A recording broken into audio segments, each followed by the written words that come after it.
Beneath a familiar cover of rain, the green hills of Kernot have for generations been home to grazing dairy cattle.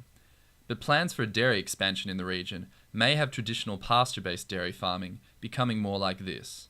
Freestall barns, common in the US and China, are designed to feed, shelter and milk high numbers of cows as efficiently as possible. With council approval, the Chinese-owned Yoyu Dairy Company will build one here.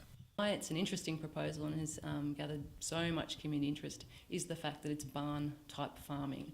So our understanding is cattle will be, during winter months, locked in the barn predominantly. Kernot residents are worried the barn's scale will permanently disrupt the surrounding environment and community. We're all against farming animals in houses here. We don't do it for any sort of farming down here. This intensive farming can be done, but this isn't the right environment to do it in. We don't have caged birds anymore, do we? We have free-range chickens, we have free-range pigs. This movement is completely against modern farming and good farming practice. Animal rights groups share their concerns.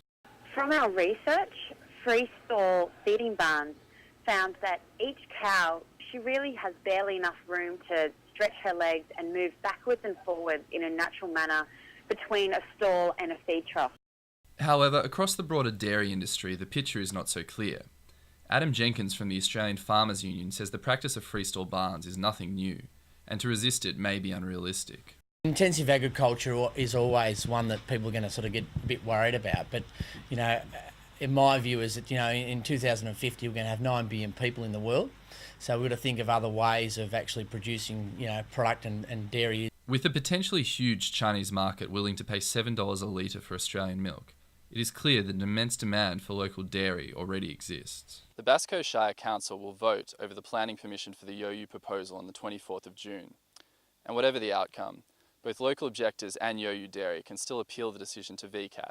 Even if the Kernot farm does not go ahead, the future of intensive dairy farming in Australia is far from decided. Dillane, Newsline.